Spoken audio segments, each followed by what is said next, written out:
కంప్లీట్గా ఒక ఆర్ట్ మీదకి వెళ్ళాలంటే ప్లజెంట్ మైండ్ ఉండాలి. మన కష్టాలు కడలి ఉన్నప్పుడు జీవితం ఎలా సాగదీయాలి అనే ఆలోచన తప్ప మనం దాంట్లో కళాత్మకంగా అంటే వేయొచ్చు, కానీ అందులో మీరన్నట్టుగా ఆ లైవ్లీనెస్, జీవం ఉట్టిపడాలి అంటారు కదా, అలా మీ బొమ్మలన్నిటిలో దీనికి మంచి ఆన్సర్ చెప్పమంటారండి. మీరు వచ్చినప్పటి నుంచి చూస్తున్నాను, మీరు నవ్వుతూనే ఉన్నారు. మన వంశీ మాట్లాడుతూనే ఇందాక నాకు కాల్ చేసి సార్ ఇక్కడికి వచ్చేసాం సార్ అన్నాడు. మన ప్రవీణ్, నేను ఓకే బేసికలీ ఈ రూమ్లో మన ఈ స్టూడియోలో నలుగురు ఉన్నాం కదా, నలుగురు నవ్వుతూనే ఉన్నాం. ఎందుకు ఉండగలిగాం? అయ్యయ్యో అంత దూరం నుంచి వచ్చాము, ఇంత దూరం నుంచి వచ్చాము, బాధపడచ్చు కదా. ఎందుకు లేదంటే పని పట్ల ఇష్టపడి చేస్తున్నాం. రెండు, ఒక ఆర్టిస్టులో ఒక మంచి బొమ్మ బాగా రావాలంటే మీరు అన్నారు చూసారా, సమయం, మంచి ఆలోచన, వీటన్నిటితో పాటు ఆధ్యాత్మికత అనేటువంటిది తోడైతే అసలు మీరు నమ్మరు, చాలా అద్భుతమైన బొమ్మ వస్తుంది. ఎందుకంటే ఆ వేసే బొమ్మలో ఒక దైవత్వం కనపడుతుంది. ఆ వేసే బొమ్మలో ఒక మంచి మనకి అలా చూడగానే గుడ్ ఫీల్ అనమాట. అది మీరు అన్నారు కదా, ఆధ్యాత్మిక అనగా సుప్రీం పవర్ యాడ్ అయిపోతుంది. నేను ఏమంటున్నానంటే ఇప్పుడు చూడండి, తులసి కోట చుట్టూ తిరగమని అంటారు, తులసి కోట చుట్టూ తిరగమని, రావి చెట్టు చుట్టూ తిరిగితే ఇంకా గొప్పదంటారు.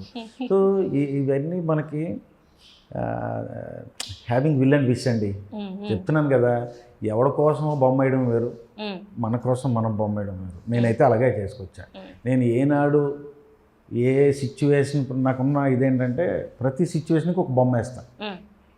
వరల్డ్ ఉమెన్స్ డే ఒక బొమ్మ, ఇంటర్నేషనల్ ఎర్త్ డే ఒక బొమ్మ, ఫ్రీడమ్, మీ ఇష్టం. మీరు నా Facebook account Ravi Parasa open చేసి చూసుకుంటే మీకు ఏ రోజు నాడు ఏముంది అన్నీ వచ్చేస్తాను మీకు. సో నేను అనేది ఏంటంటే ఆ బొమ్మ వేసేటువంటి కళాకారుడు మనసు ఎంత స్వచ్ఛంగా ఉండాలన్న దాని మీద ఆ సమయంలో డిపెండ్ అయి ఉంటుంది. డెఫినెట్గా. అంటే మీరు ఎవరైనా కూడా, కళాకారుడు అనే కాదు, ఎవరైనా ఒకరు వృద్ధిలోకి వస్తూ ఉన్నప్పుడు వెనక్కి లాగే మనస్తత్వాలు చుట్టూ చాలా ఉంటాయి. కానీ మీరు ముందు చెప్పారు, ఒక హెల్తీ వాతావరణంలో ఉన్నాను, బంధువులు కానీ అన్నీ అన్నారు. చాలా కాదు, మొత్తం ఉంటాయి. అలా మీరు ఈ స్థాయికి రావటానికి మనకి ఎప్పుడూ జీవితం ఒక బెడ్ ఆఫ్ రోజెస్ కాదు, ముళ్ళ పొద. అన్నీ దాటుకుని రావాలి, అన్ని పరిస్థితులు దాటుకుని రావాలి. ఇప్పుడున్న ఈ పేరు, సంపద, ఇదంతా కూడా ముందున్న ఎన్ని బండరాళ్ళు, ఎన్ని అవమానాలు, ఏమేమి తట్టుకుని వచ్చారు? మీకు బాగా గుర్తున్న ఒక ఇన్సిడెంట్?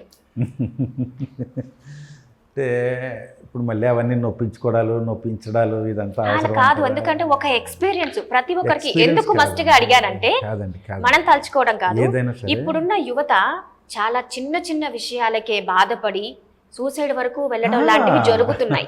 కానీ ఒక్కసారి మీ అనుభవం చెప్తే, ఇలా ఇంతమంది అనుభవాలు విన్నప్పుడు ఎవరైనా చిన్న మార్పు రావచ్చు యువతలో. అరే ఇలాంటి సిచ్యువేషన్లో వీళ్ళు ఏ స్థితికి వచ్చారు, ఎవరు ఊరికే వచ్చారు కదా, అది అందుకని.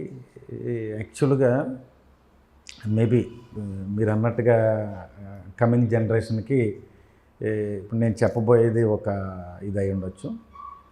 మీరు నమ్మండి, ఈ నైలార్ట్ ఆల్మోస్ట్ నేను నా జీవితంలో ఒక 10 ఏళ్ల పాటు నేను దీనికి పెట్టుకున్నాను. టోటల్ నా లైఫ్ టార్గెట్ అనమాట. 10 ఏళ్ల పాటు నేను బొమ్మ గీసింది. అసలు ఇంకా కాకతీయంగా మీరు అనుభవించాల్సింది ఏంటంటే, నేను మనసులోంచి వచ్చే మాట, నేను వేసిన మొట్టమొదటి బొమ్మ భారతదేశం జెండా. ఒక కళ నేర్చుకోవాలన్నా, ఒక మంచి స్థానానికి రావాలన్నా, కష్టపడి బోల్తాలు పడి పులిముందుకాయలు పడి దెబ్బలు తిని చట్లు చాచిపోయిన వాళ్ళు నిలబడగలరు.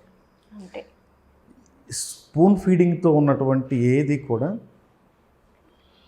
నేనైతే అసలు వాళ్ళు నిలబడరు. ఎందుకంటే ఇష్టపడి కష్టపడి వచ్చింది మనకు పెర్మనెంటు, ఏదో అలా టప్పగా వచ్చిందంతా కూడా టెంపరీ.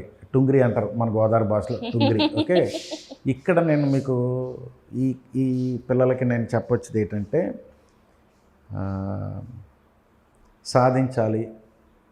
సాధించాలంటే ముందు శోధించాలి. 100%.